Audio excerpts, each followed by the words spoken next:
ভারতের শিল্প ইতিহাসে অনেক নাম আছে, কিন্তু এমন মানুষ খুব কম যিনি একই সঙ্গে কর্পোরেট সাফল্যের শিখরে উঠেও সাধারণ মানুষের কথা ভোলেননি। রতন টাটা শুধু একজন শিল্পপতি নন, তিনি এমন একজন দূরদর্শী নেতা যিনি ব্যবসাকে দেখেছেন মানুষের জীবনের উন্নতির হাতিয়ার হিসেবে। তার নেতৃত্বে টাটা গ্রুপ বিশ্বজুড়ে বিস্তৃত হয়েছে ঠিকই, কিন্তু সেই সঙ্গে তিনি চেষ্টা করেছেন মধ্যবিত্ত ও সাধারণ মানুষের জীবনকে আরও সহজ করে তুলতে। স্বল্প মূল্যের ন্যানো গাড়ির স্বপ্ন হোক কিংবা টাটা ট্রাস্টের মাধ্যমে শিক্ষা, স্বাস্থ্য ও গ্রামীণ উন্নয়নে অবদান, রতন টাটার প্রতিটি উদ্যোগে লুকিয়ে আছে মানুষের জন্য কিছু করার এক গভীর দায়বদ্ধতা। এই ভিডিওতে আমরা দেখব কিভাবে এক সাধারণ জীবন দর্শন থেকে উঠে এসে তিনি হয়ে উঠেছিলেন ভারতের অন্যতম সফল শিল্প নেতা, এবং কেন আজও সাধারণ মানুষ তাকে একজন পুঁজিপতি নয় বরং নিজেদের কাছের মানুষ বলে মনে করে। ভারতের এক অন্যতম সফল ও জনপ্রিয় শিল্পপতি এবং টাটা সন্স কোম্পানির পূর্বতন চেয়ারম্যান রতন টাটা। 1991 সাল থেকে 2012 সাল পর্যন্ত তিনি টাটা গ্রুপেরও চেয়ারম্যান ছিলেন। টাটা পরিবারের ঐতিহ্যবাহী এই ব্যবসায়িক প্রতিষ্ঠানে প্রথমে একজন ম্যানেজমেন্ট ট্রেনি হিসেবে যোগ দিয়ে ধীরে ধীরে সংস্থার বিভিন্ন স্তরে কাজের অভিজ্ঞতা অর্জন করেন তিনি, এবং পরবর্তীতে চেয়ারম্যান পদে অধিষ্ঠিত হন। নানা চ্যালেঞ্জ ও সমালোচনাকে সামনে রেখেও তিনি টাটা গ্রুপের ব্যবসাকে শুধু ভারতের মধ্যেই নয়, বিশ্বের বহু দেশে বিস্তৃত করতে সক্ষম হন। নিজের মেধা ও দূরদর্শিতার মাধ্যমে কোম্পানিকে আন্তর্জাতিক স্তরে প্রতিষ্ঠিত করেন রতন টাটা, যার ফলে টাটা গ্রুপের বৈদেশিক আয় উল্লেখযোগ্যভাবে বৃদ্ধি পায়। গাড়ি নির্মাণ, তথ্য প্রযুক্তি, ইস্পাত, ভোক্তা পণ্য সহ একাধিক ক্ষেত্রে টাটা গ্রুপের উপস্থিতি সুদৃঢ় হয় তাঁর নেতৃত্বে। 2000 সালে ভারত সরকার তাকে পদ্মভূষণ এবং 2008 সালে পদ্মবিভূষণ সম্মানে ভূষিত করে। শুধুমাত্র ব্যবসায়িক সাফল্য নয়, জনহিতকর কাজেও তাঁর সক্রিয় ভূমিকা লক্ষণীয়। 1937 সালের 28শে ডিসেম্বর বম্বেতে রতন টাটার জন্ম হয়। তার বাবার নাম নাভাল টাটা। জানা যায় জামশেদজি টাটার কনিষ্ঠ পুত্র স্যার রতনজি টাটা ও তাঁর স্ত্রী নবতাজবাই টাটার কোনো সন্তানাদি না থাকায় তাঁরা নাভাল টাটাকে দত্তক নেন। নাভাল টাটা দুটি বিবাহ করেন। প্রথম স্ত্রী সোনুর সন্তান রতন টাটা। রতন টাটার 10 বছর বয়স যখন, তার বাবা নাভাল টাটা আরেক সুইস ভারতীয় মহিলা সিমন টাটাকে বিবাহ করে পরিবার ছেড়ে চলে যান। এরপর তিনি তাঁর দিদা নবতাজবাই টাটার অভিভাবকত্বে বড় হয়ে ওঠেন। রতন টাটার প্রাথমিক শিক্ষা শুরু হয় ক্যাম্পিয়ন স্কুলে, এবং সেখানে 8ম শ্রেণী পর্যন্ত পড়ার পরে তিনি ভর্তি হন বম্বের ক্যাথিড্রাল অ্যান্ড জন ক্যানন স্কুলে। এরপরে সিমলার বিশপ কটন স্কুলেও পড়াশোনা করেছেন তিনি। নিউ ইয়র্কের রিভারডেল কান্ট্রি স্কুল থেকে 1955 সালে উচ্চ মাধ্যমিকে উত্তীর্ণ হন রতন টাটা। পরে 1959 সালে নিউ ইয়র্কেরই কর্নেল বিশ্ববিদ্যালয় থেকে আর্কিটেকচার ও স্ট্রাকচারাল ইঞ্জিনিয়ারিং বিষয়ে স্নাতক পাশ করেন। তারপরে পড়াশোনার গতিপথ বদলে যায় তাঁর। হার্ভার্ড বিশ্ববিদ্যালয়ের বিজনেস স্কুল থেকে অ্যাডভান্সড ম্যানেজমেন্ট বিষয়ে একটি সীমিত সময়ের কোর্স সম্পন্ন করেন। আমেরিকার জোনস অ্যান্ড ইমন্স নামের একটি ইঞ্জিনিয়ারিং ফার্মে কাজের মধ্য দিয়েই তাঁর কর্মজীবন শুরু হয়। পরে 1961 সালে টাটা গ্রুপে যোগ দিয়ে টাটা স্টিলের কারখানায় বিভিন্ন স্তরে কাজ করে বাস্তব অভিজ্ঞতা অর্জন করেন তিনি। দীর্ঘ 10 বছর ধরে পরিশ্রম করে অধ্যবসায়ের সঙ্গে সামান্য এক কর্মচারী থেকে রতন টাটা কোম্পানির ম্যানেজমেন্টের পদে আসীন হন। জাহাঙ্গীর রতনজি দাদাভাই টাটা 1991 সালে টাটা গ্রুপের চেয়ারম্যান পদ থেকে অবসর নেন ও রতন টাটাকে টাটা গ্রুপের চেয়ারম্যান পদে মনোনীত করেন। নিজের একার চেষ্টাতে রতন টাটা টাটা গ্রুপের অধীনেই ন্যাশনাল রেডিও অ্যান্ড ইলেকট্রনিক্স অর্থাৎ নেলকো সংস্থাকে দাঁড় করান, কিন্তু আর্থিক মন্দার কারণে পরবর্তীতে সেই সংস্থা বন্ধ হয়ে যায়। টাটা গ্রুপে তখনও কাজ করছিলেন রতন টাটা। RJRD টাটার অবসরকালীন সময় পাওয়া এই চেয়ারম্যানের দায়িত্বে কোম্পানির অন্য সকলেই তাঁর ওপর রুষ্ট ছিলেন। রতন টাটার উপরে কারো বিশেষ ভরসা ছিল না। প্রবল বিরোধিতার মোকাবিলা করতে প্রথমেই রতন টাটা কোম্পানিতে চাকরি করার একটি নির্দিষ্ট বয়স সীমা ধার্য করেন, যার ফলে প্রবীণ অফিসাররা অনেকেই অবসর গ্রহণ করেন। এর পাশাপাশি টাটা গ্রুপের সকল কোম্পানিকে নির্দেশ দেন যাতে তারা তাদের লাভের একাংশ কোম্পানির শ্রীবৃদ্ধির জন্য লগ্নি করে। দীর্ঘ 21 বছর এই কোম্পানির চেয়ারম্যানের পদে থেকে টাটা গ্রুপকে 40 গুণ বড় করে তোলেন রতন টাটা।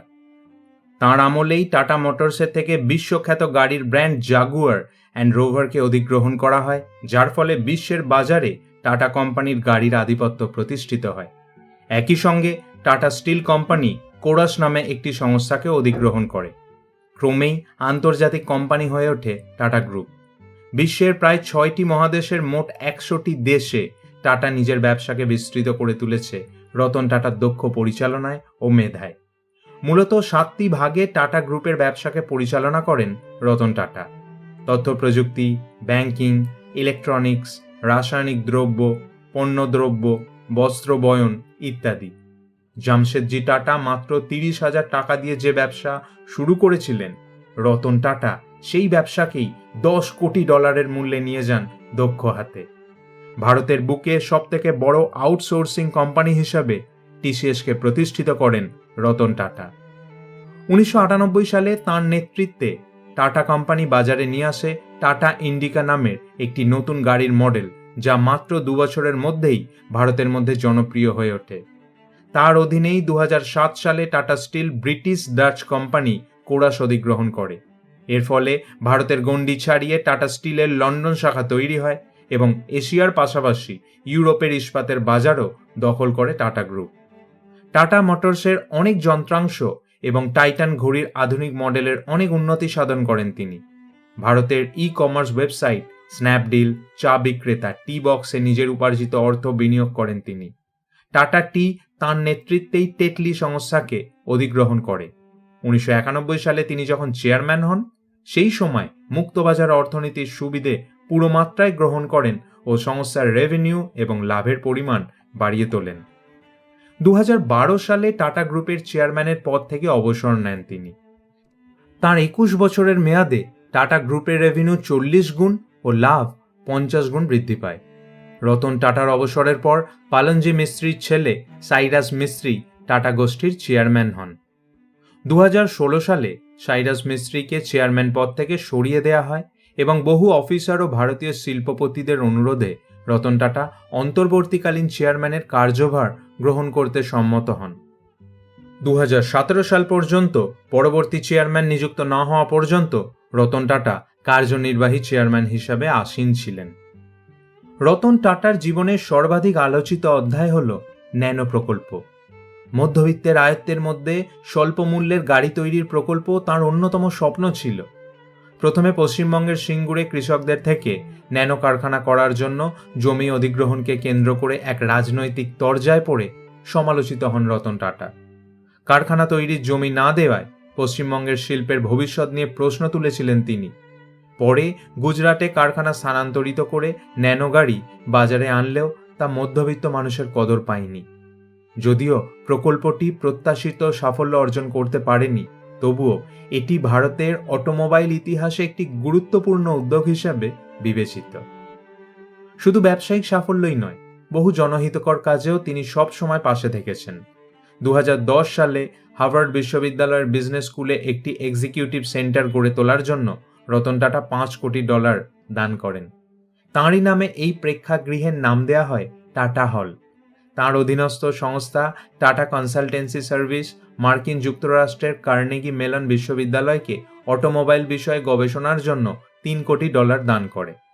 আইআইটি ভারতের বুকে তথ্য প্রযুক্তির ক্ষেত্রে একটি মাইল ফলক প্রতিষ্ঠান, যেখানে মানুষের সাধ্যের মধ্যে প্রযুক্তিগত পণ্য নির্মাণের লক্ষ্যে রতন টাটার নির্দেশে টাটা গ্রুপ এই প্রতিষ্ঠানকে নিয়মিত আর্থিক সহায়তা প্রদান করে। ভারতের ন্যাশনাল ম্যানুফ্যাকচারিং কম্পিটিটিভনেস কাউন্সিলের সদস্য ছিলেন তিনি। তাছাড়া আমেরিকার অ্যালকোয়া আইএনসি এবং মন্ডিলেস ইন্টারন্যাশনালের বোর্ড অফ ডিরেক্টরসের সদস্য ছিলেন। বিশ্বের বিভিন্ন বিশ্ববিদ্যালয় থেকে সাম্মানিক ডিলিট উপাধি পেয়েছেন। দেশ বিদেশের অসংখ্য পুরস্কারের পাশাপাশি 2000 সালে পদ্মভূষণ পুরস্কার এবং 2008 সালে পদ্মবিভূষণ পুরস্কার পেয়েছেন তিনি। 2024 সালের 9 অক্টোবর বয়সজনিত অসুস্থতার কারণে রতন টাটার মৃত্যু হয়। 10ই অক্টোবর রাষ্ট্রীয় মর্যাদায় তাঁর শেষকৃত্য ওর্লি পার্সি শ্মশানে সম্পন্ন করা হয়। তিনি অকৃতদার ছিলেন এবং মৃত্যুর পর উইলে তিনি 10,000 কোটি টাকা সম্পত্তির বেশিরভাগ অর্থ স্বেচ্ছাসেবী সংস্থার উন্নতির জন্য দান করেন। ভিডিওটি ভালো লাগলে লাইক এবং শেয়ার করবেন। কেন করবেন? কারণ সব বাংলায় গত প্রায় 10 বছর ধরে বাংলা ভাষায় সঠিক ও নিরপেক্ষ তথ্যভাণ্ডার গড়ে তুলতে আপ্রাণ চেষ্টা করছে। সস্তায় জনপ্রিয় হওয়ার মতো ভিডিও সব বাংলায় বানায় না। অনেক পড়াশোনা করে বাঙালির জন্য বানায় এই সমস্ত ভিডিও।